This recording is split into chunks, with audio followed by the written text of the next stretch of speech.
Russia, despite several unilateral coercive measures, it modernizes its armed forces and successfully enters, you'll see why, into the sale of weapons, which each time requests more from key countries, with their main treasure, the complex S400 anti-aerial system prepared to destroy almost any target. What does this mean to the U.S. that has a powerful rocket system prepared, but that in no way compares to the S400? Is U.S. powerless to participate in the competition and therefore resorts to the traditional policy of imposing pressure, threats, and blackmail? We'll answer this too. And what is how do they perceive this? Sovereignty, geostrategy, nationalism, expansion, key issues that we perceive are in the critical move. The Russian S400 Geopolitical Pulse. This is what we're going to analyze today. We're going to have information, we'll have guests, and as always, we're going to have your participation. Thank you.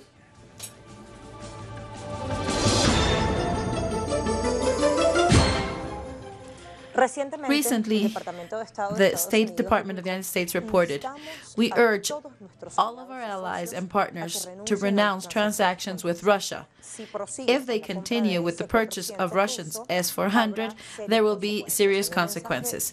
In a direct message to India, the government of Narendra Modi replied, "We will not renounce to our cooperation with Russia.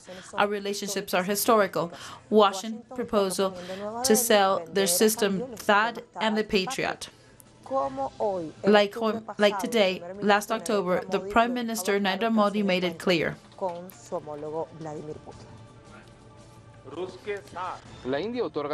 India gives higher priority to relationships with Russia.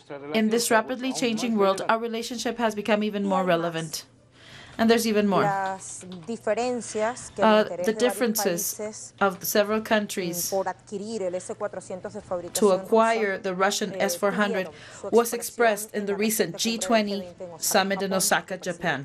President Vladimir Putin said on June 28th that cooperation between Russia, India, and China is clearly helpful for ourselves and to solve the thorny regional and international problems. That's why three-way contacts intensify. In the same line, President Xi said the same day. China, Russia, and India are countries with enormous emerging markets. We have a commitment with the solidarity and cooperation. I would like to have a deep exchange of opinions with Mr. Putin and Mr. Modi on the economic situation and the problems facing by the cooperation of Russia, India, and China. Our cooperation in the format of Russia, India, and China could become an example of creating just a modern and multipolar world that rejects protectionism, unilateral action policies, and illegal sanctions. On May 6th, the Secretary General of the North Atlantic Treaty Organization, NATO, with a preeminent role in this world, said, "It is a decision of all NATO allies what kind of military equipment they buy. But at the same time, I'm concerned about the possible consequences of the decision to buy the S400 because the United States has made it clear that it will invoke and apply new sanctions." Let's go to the map. Let's go to this tool. It's the Russian official website. It's of the Russian state of export, Rosoboron Export. And the title says, "The Geography of Export of Russian Weapons." 8 countries in Latin America.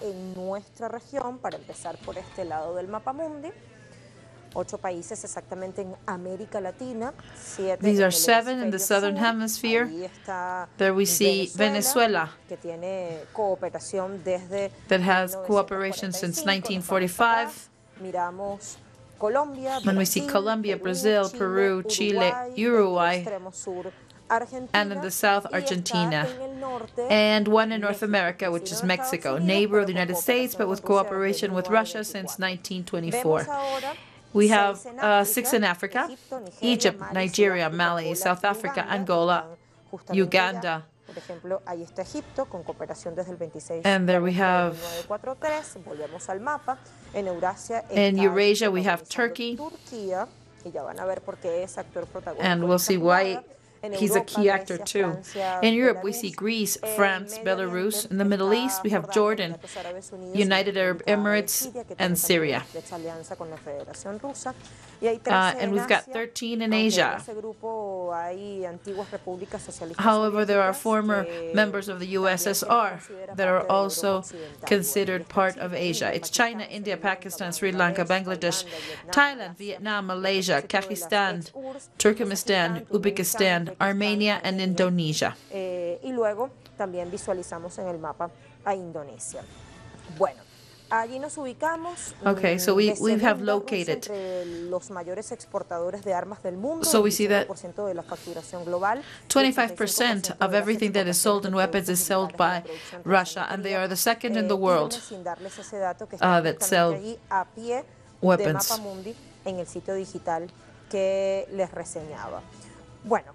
Okay, what is the S400? How much can this air defense missile system do? And at the end, what is the marketing of the sale of this missile in geopolitical terms, which explains the attitude of the United States?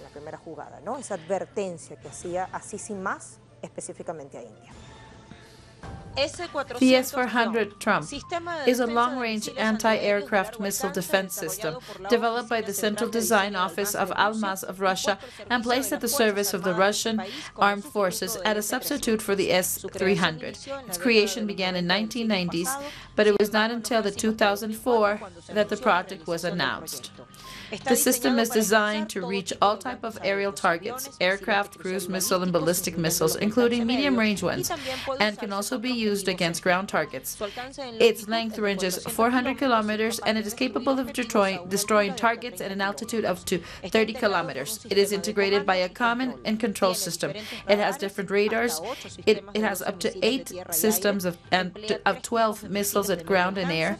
It employs 3 types of medium-range missiles and also 1 long-range missile. The S-400 is twice as effective as the previous generations.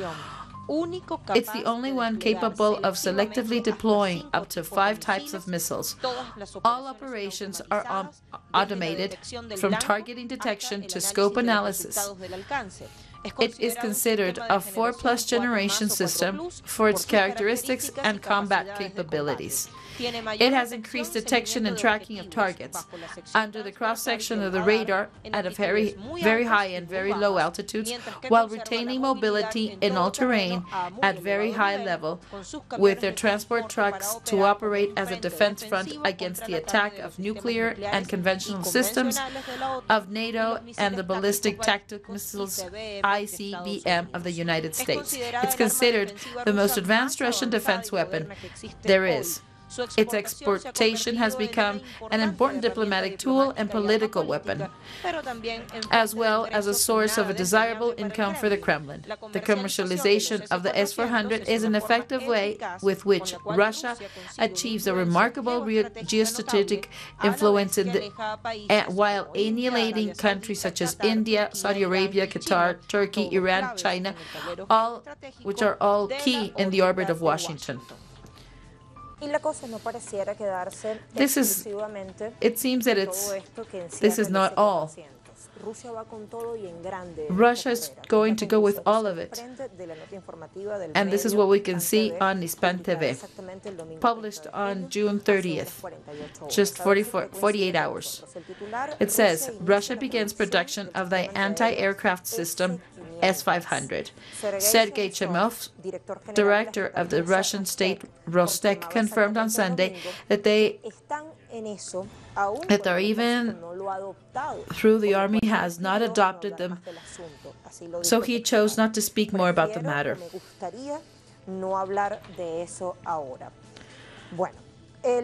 Okay, the Russian Vice Prime Minister Yuri Borisov said Tuesday that they are already in the position of launching new missiles that have no parallel in the world. This is the S400 Prometei or 5R6M Trumpeter M. It is a Russian air-ground missile, ABM missile system designed to replace the one currently in use and complements the S400.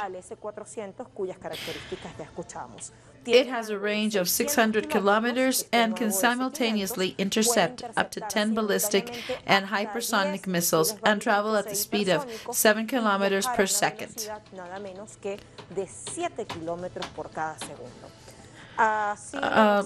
This is what is said on Hispan TV. Let's go to another digital's website. RT. During the meeting with Putin on the G20, Erdogan confirms that there will be a supply of S400. It's because Turkey also wants to buy. Let's see what the Turkish president says.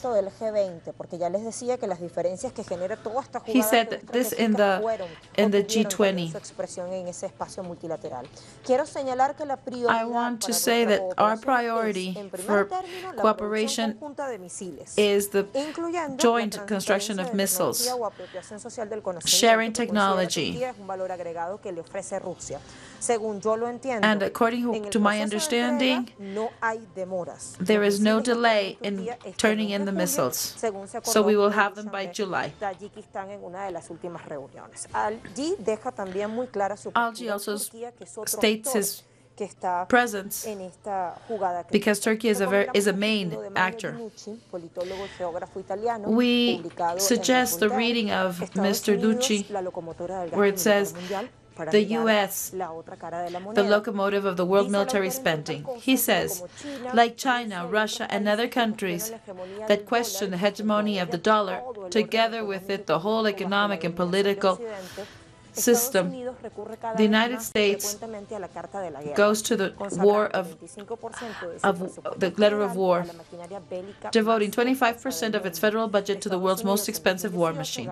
In 2018, the United States spent $649 billion in military sector. That figure includes the Pentagon's budget and all of the U.S. operations abroad, but it does not cover all of Washington's actual military spending.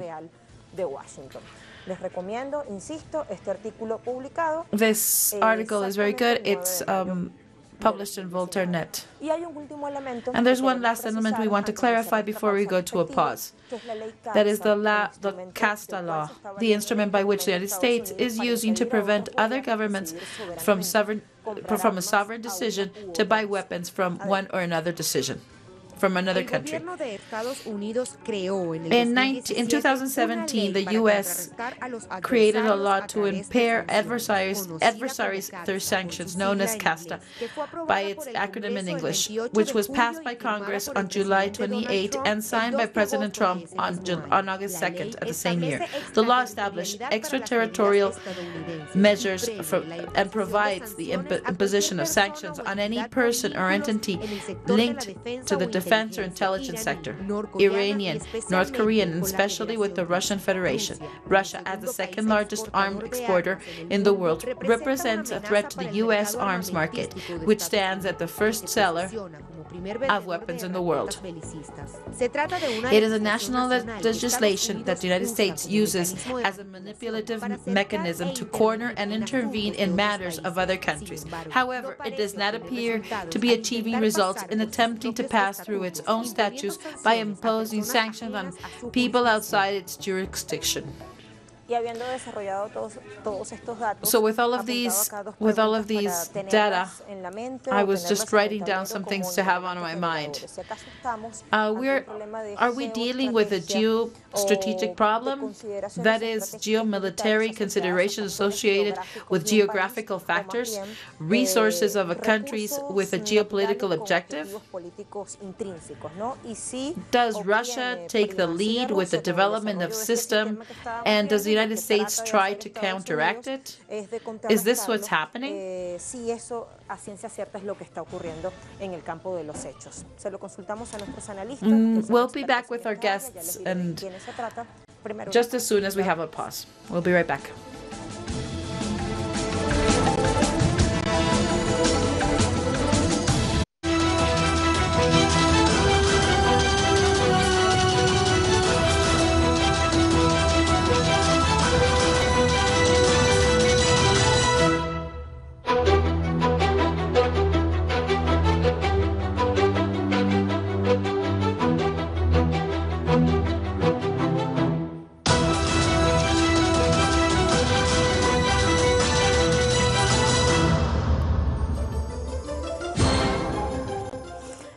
The Russian S400 Geopolitical struggle. That's what we're going to be talking about today. We had been talking about some things and the basic data. And let's advance now with the following. Russia threatens to knock the United States out as the first exporting country in the arms industry. It has a winning card, the S400, a powerful defense system. Many countries increasingly ignore the U.S. pressures not to buy Russian weapons. Even countries that are strategic allies.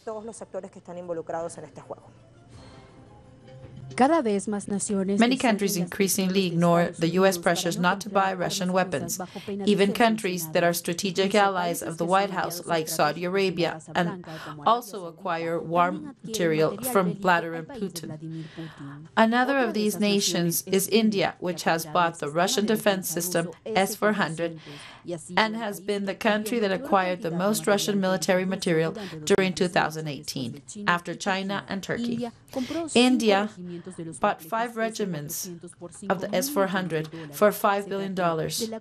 This was the biggest military agreement between India and Russia. Some of these countries are interested in buying Russian-fabricated weapons. Turkey even had to resist the attacks of Washington, who blackmailed his NATO ally not to buy Russian weapons. Finally, Donald Trump had to agree to the confirmation of a joint technical group to evaluate the compatibility of the S-35 fighters and the Russian anti-aircraft systems. Several analysts pointed out that this meant a hard defeat for the American geopolitical. At the same time, on the global scale, the United States leads the ranking of arms exports. However, Russia in the second place, with a great potential to expand the number of its customers.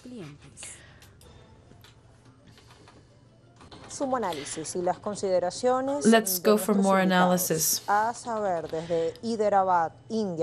We're talking to Surendra Singnegi. He's a university professor, a specialist in international relationships, and from San Sebastián we have Iñaki Giles San Vicente, international analyst and a Basque intellect.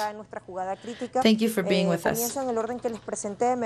Let's go with Professor Surendra Singnegi. Okay, India assumes a position of sovereignty with its own national interest. What is your position? Well, hello, Lucia. Thank you for the invitation.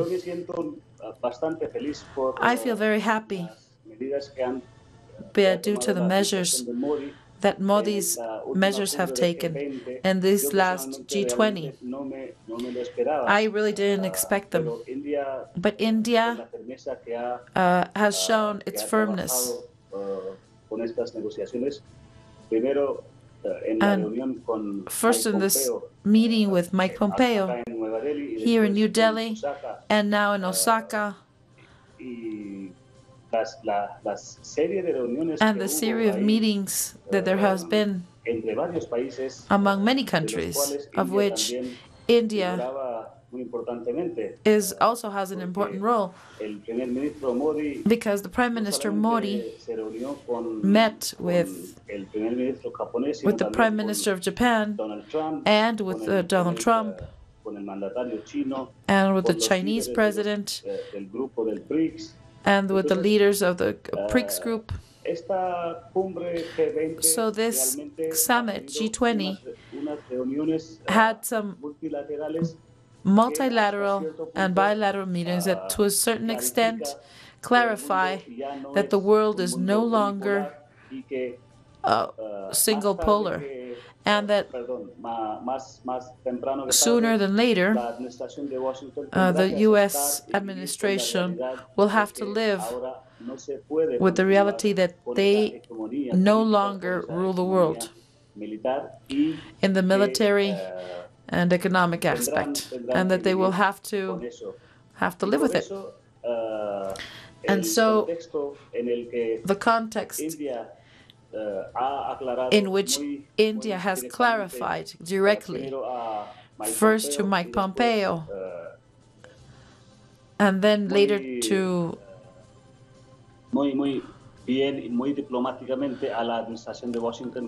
the Washington administration, that the negotiations on the S400, India also has their own national interests in the military field, and Washington will that. Otherwise, there will be a grave problem. And I think Washington has understood it, because maybe before Trump has understood that he can't play with both Asian countries, with China and India at the same time. So the signal has been clear, and they have understood it. Thank you very much. Our first guest says that India has a position of sovereignty, and it has their own interest, and that the U.S. will have to respect. I think it's not only India. I think it's also Turkey, like other countries that are saying we're going ahead with the contract of the acquisition of the Russian S400.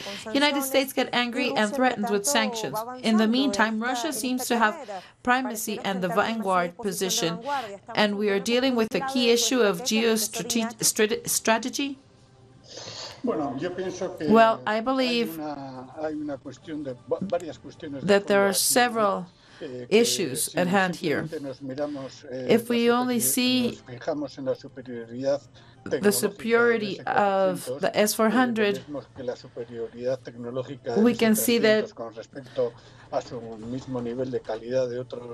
if we compare it with any other anti-aircraft devices, we can see that it's just a matter of proving how the superiority of this device. But there are some other issues, and these are not being dealt with. And it's the superiority of the education system of Russia that allows them to have this advance. So they were able to reactivate an industry, a high-level industry. And this has gone in front of the U.S. At the same time, China used to have an old-fashioned traditional educational system. However, China has a scientific base for their education that has been able to go in front of the U.S. in technology. I think this is something that we must consider, because the S400, among the weapons that Russia has been developing, and there's a new system of interception that is called invisible aircrafts. They're the 3M, and these are systems that have already used, and closely will be able to be purchased, and will be able to discover any invisible plane. So now they're going to be much more visible than an elephant flying in space. So what does this indicate? This indicates a fact that we must take into account. All of this intelligence and weapons and all of these years that Russia has dedicated to education and technology and of their people are now showing their effectiveness. And the rest of the world must understand that when socialism is applied, it has many, many advantages. I would like to add that Russia and China are using it based on their superiority. They're using the S400 to break the dictatorship of the petrodollars. And it's highly probable that India might pay in euros. Not only the $5 billion that the system costs, but all of the rest of the acquisitions it has made. So they have bought the modern and very intelligent helicopters. So on one hand, it becomes the dictatorship of the dollar is being weakened, and other countries just use different currency. And, for example, this cell has to go directly, has one-on-one. So the CATSA and other mechanisms designed by the imperialistic institution, especially Donald Trump, to have all of the countries by the neck is just coming down. So what does this allow for? That there's an economic form of international relationships. They're multilateral, where the dollar is a very effective tool, but it's being weakened. And to continue on, this is not something new. Way back when, we already knew that there were some empires that always knew that if a country doesn't have a capacity to defend itself, it will be doomed. This is 4,000 years ago. So what they did was these countries condemned other small countries not to have weapons. So the CATSA system is a system that just if you sell weapons to other countries, you're doomed. So, and this is, for example, this is the practice that Monsanto used to do with chemical resources. It used to be a resource exactly like this. And what it does is that other countries don't longer put up with it. So these countries, what they do is they not only export and import weapons, it's many other technological devices. Thank you very much, Profe Iñaki. As you said, the U.S. tries to take some by the neck, but in fact there are several. Turkey, China, they're saying we're not going to give in. We're just going to buy the weapons because we have our personal interests.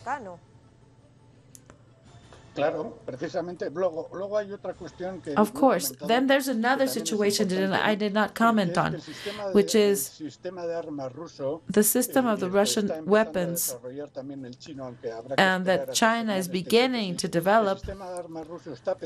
These systems,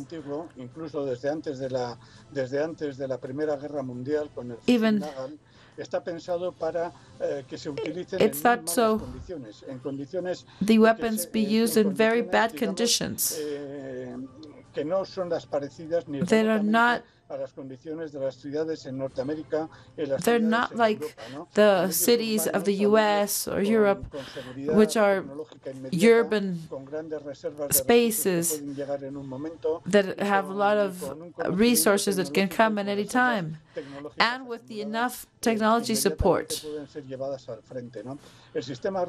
The Russian system is made for countries who are in the process of emancipation and that are Sure, that they have to develop some culture, some technological formation at the same level of the world trends. These are very strong systems.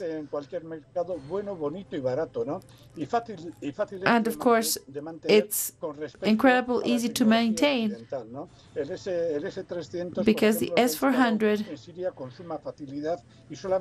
is in a place where they can spend a lot of fuel.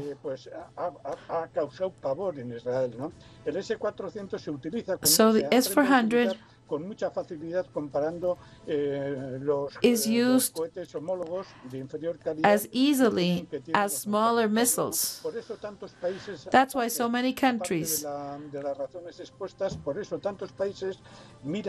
look at this technology because they see it as a double guarantee. First, and instantly response. And by the other hand, they're so easy to use that normal people can use it. So this is what happened with Russia, with China. And the United States set many, many standards, so there will not be a foreign company who decides to come and make these. So he's doing so the U.S. itself produces their weapons. Of course, this leaves many countries in the hands of the U.S. And many don't want to do that and prefer independency. And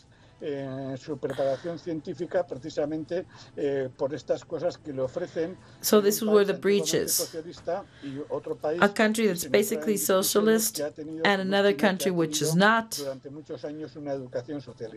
And I, as a person,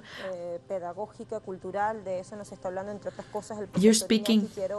Professor Iñaki is speaking to Surendra one more time. There's another aspect that I would like to analyze. Just not long ago, before the G20, the Secretary of State, Mike Pompeo, came to India and visited Mr. Modi. And he said he was here to talk about the weapons and some differences. And later, India put a posture on it. How did the media explain this? How did the media transmit this?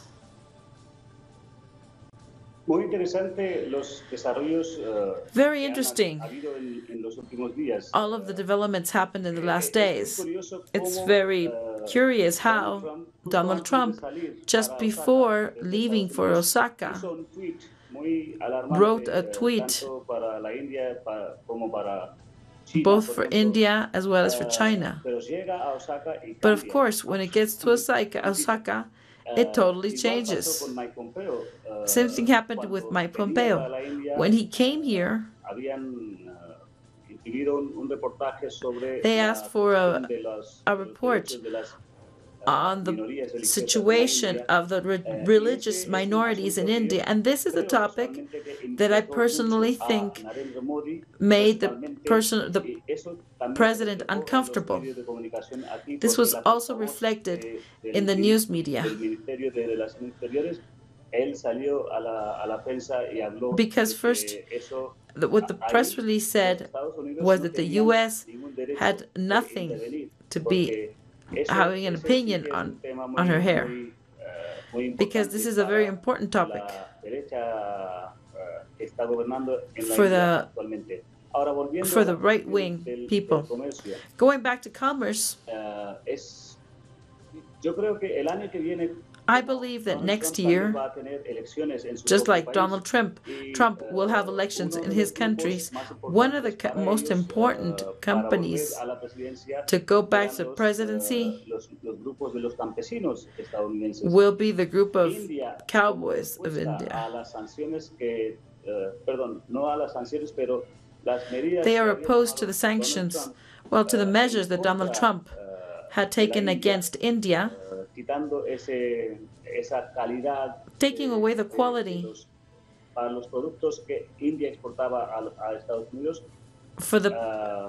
for everything that India exported to the U.S. Well, India also imposed sanctions on some products, among which we have the food. And all of this also provoked a lot of anxiety in the White House. And that's why Mike Pompeo,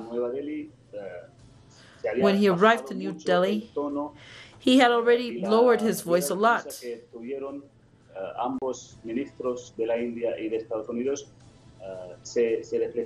So it was very clearly reflected that the threatening tone was no longer there.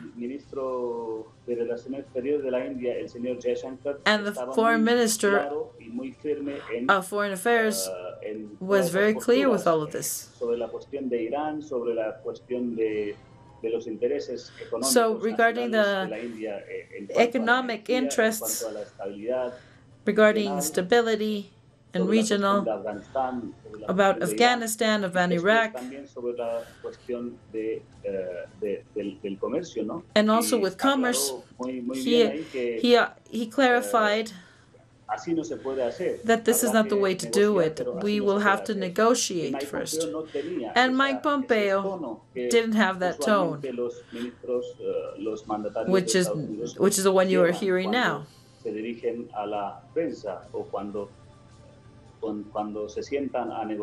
So this is what they do when they sit to negotiate with other ministers or other world authorities.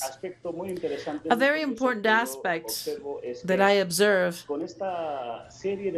is that with this series of sanctions that the U.S. has imposed on many countries, they have caused a new phenomenon, especially in Asia, because countries like China, Russia, and India are living a very new phenomenon. Because these sanctions the U.S. imposes on these countries, they are joining them. And this is very interesting, because geopolitical, many countries don't have interests in common. But these sanctions have brought them together involuntarily. So all of these countries, they met at the G20 to speak about these protectionist measures that now is a contradiction. The neopolitical strategy. Because on one hand, we have the free trade, where there is economic liberalism, and on the other hand, we see how the Trump administration, how did he get to the power? How was he able to win the elections with all of these statements? Of course, it was because he sold protectionism. So this is a new phenomenon that's very curious. So let's go back to Professor Iñaki for questions.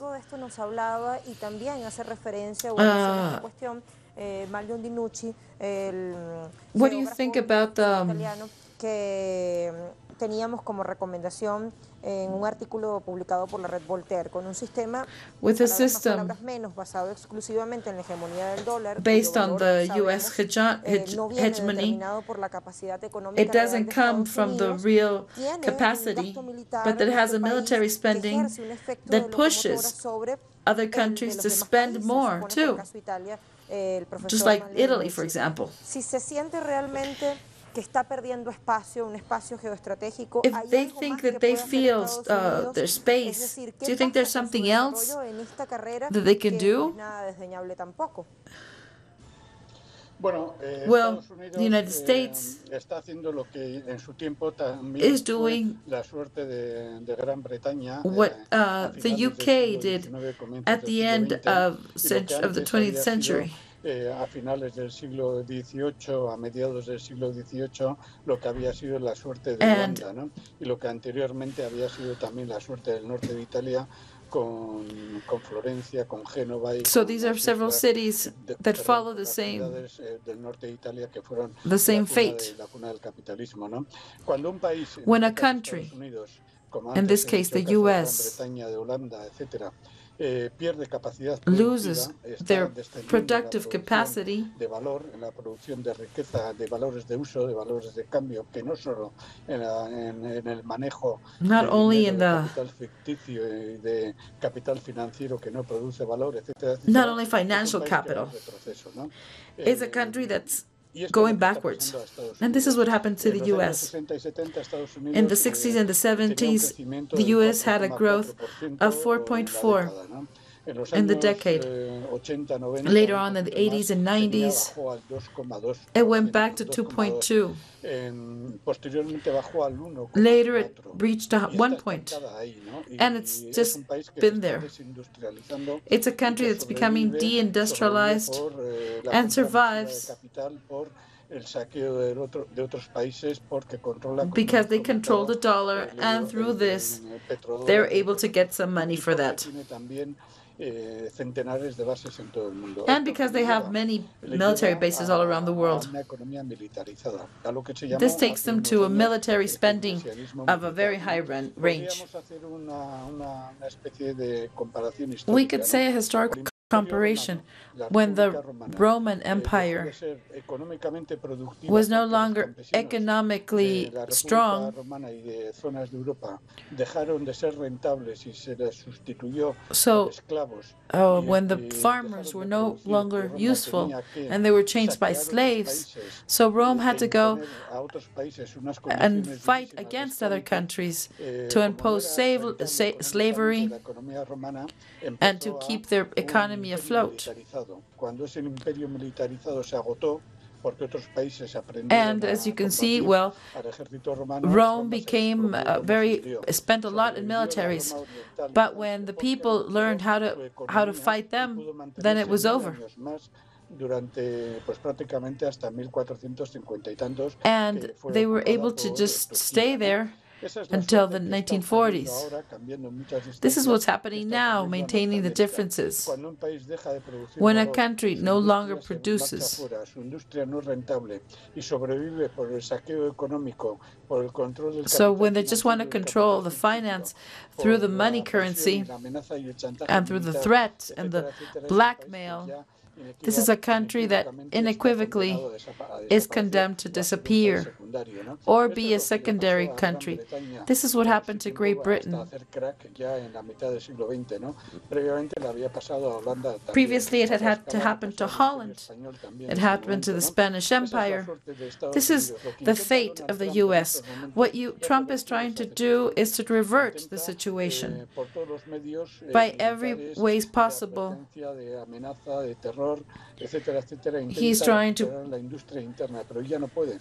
Ya no puede porque hay capacidad recover the productiva fuera del mundo. industrial Ya no puede capacity, but he porque can no las longer do industrias it norteamericanas because han the llevado, las grandes American empresas, la Ford, industries etcétera, etcétera, han llevado sus grandes have empresas, taken their las han great llevado a otros industries to países. other Lo que ha countries. pasado, por ejemplo, con las For empresas example, del norte de México, ¿no? Las this grandes is what empresas happens with the companies norteamericanas of que tienen the northern las part of plantillas Mexico. en el norte de México no quieren volver o quieren volver And they don't por want to go los back Estados Unidos, ¿no? to the US. Etcétera.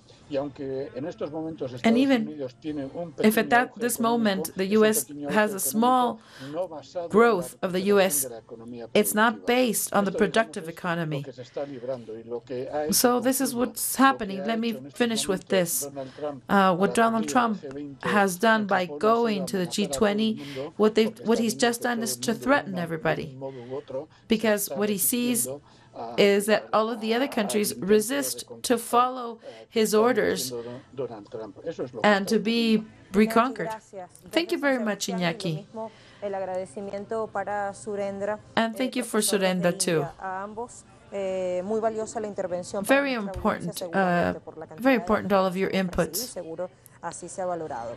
Bueno, fíjense que Well, tenemos que mirar si we acaso have puede to cambiar el see balance de if fuerzas the en la arena balance política a can partir change de esto que estamos based usando on everything we've como used, elemento matriz, ¿no? La primacía rusa con el S400, su poder with y lo the power that apetecido que es the ese Russia sistema has por attained potencias with the grandes y S400 medio, and how desirable it is. como Turquía, como Turkey, China, China, quiero decir, y como otros países que and están other pues, en parte countries del Asia y del tablero geopolítico en general. that are part Cambia of la this. correlación de fuerzas Does the en algo, correlationship ya of lo vamos a force analizar con changes nuestro in próximo something? invitado. Preciso una pausa. We are going to have a pause and we'll be back with our next. Estamos de vuelta con el We're desarrollo back de nuestra jugada with the crítica de development of hoy, our critical moves. S400, It's the pulseo S400 geopolítico. Nos preguntamos también qué Geostrategic es la cooperación struggle. técnico-militar en términos geopolíticos. Aliados tradicionales de Estados These, the Unidos, traditional allies, se interesan even por them adquirir are este interested sistema in de buying servicio this que van con todo, Russian lo cual system, demuestra que Estados Unidos which aún just está shows that the lejos de U.S. is similares far from por having lo que something ocurre similar, con el bloqueo de presiones de and that's why they're going to blackmailing and pressuring. Let's keep on deciphering this strategy of the U.S. Let's see another point of view. El sistema de defensa ruso muy potente y que ya tiene una nueva generación, el S500. Let's talk about Israel. La propagación del sistema de defensa ruso puede The hacer defense cambiar la system relación de fuerzas militares en of weapons can change the balance of power.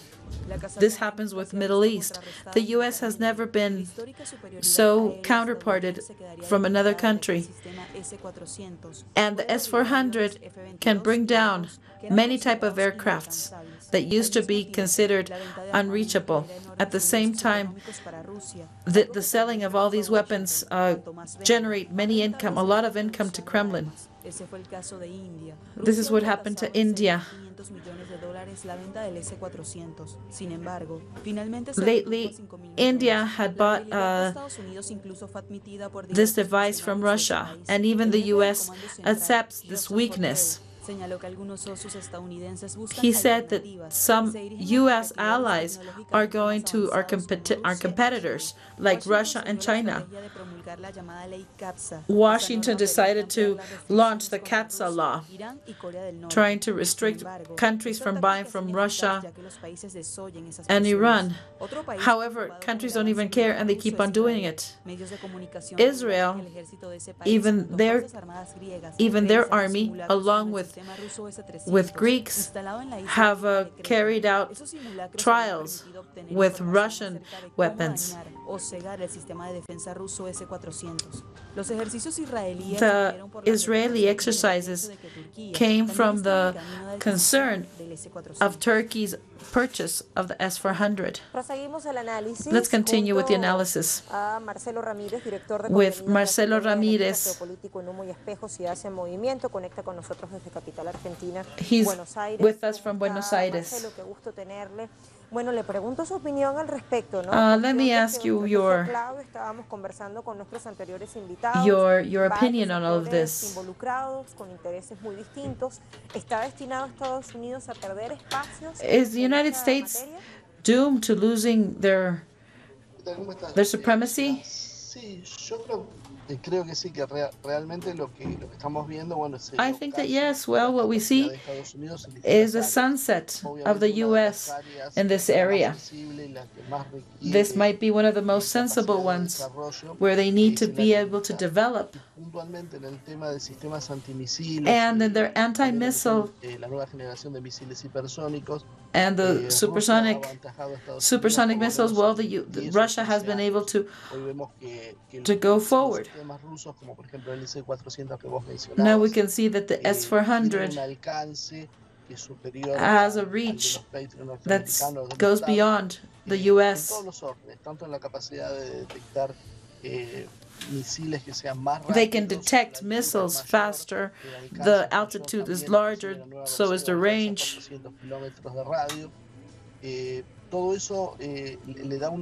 All of this gives them an advantage, a very important advantage, that just translate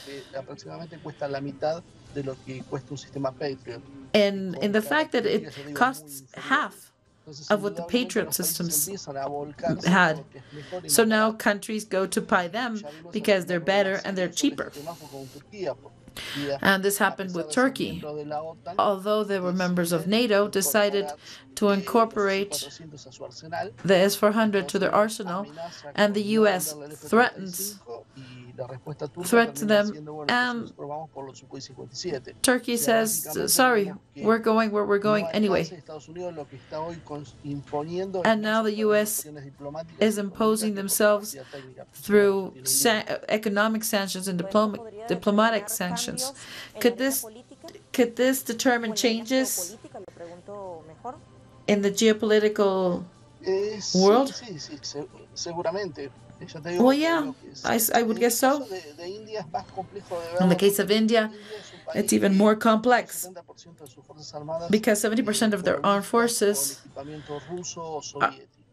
are armed with Russian arms. And they have an international diplomacy system where it's based on different stages. So sometimes you see things that are contradictory because in different orders they get along with different countries that among them they don't get along. So the fact that you can use the S-400 as a penetration weapon for Russia is very important because they begin to create frictions among the U.S. allies themselves. In the case of Turkey, it was crystal clear. They have an anti-missile system of Russian construction. This not only demonstrates the technological capacity, but it also weakens the trust on the U.S. weapon system, and they're no longer at the lead of the vanguard, and this generates distrust. Because now you see like hundreds of countries that are interested in the S-400, and obviously this is terrible for the U.S. because they are no longer the leaders of the weapons. Donde sabemos que el factor militar es clave, aparte por cómo derrama sobre el resto de la sociedad a partir de las tecnologías y de los mismos ingresos de divisas, ¿no? And also not only because of the prestige, but also the loss of money. Thank you. See you later. Let's go to conclusions. Several fundamental questions. It is just not technological superiority, it's the supremacy of the educational system developed by the U.S., by Russia, well, the former USSR, also comes into play. In very short time, it activated an industry that overflowed the United States and Europe, as well as China, with a scientific education approach very different from the bourgeoisie.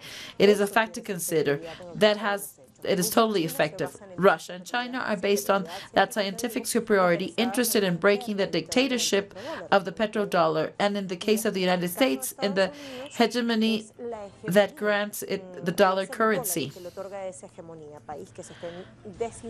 This country that is leaving their industries and survives because it controls the dollar. And its value doesn't come from their real economy, but from their reserves.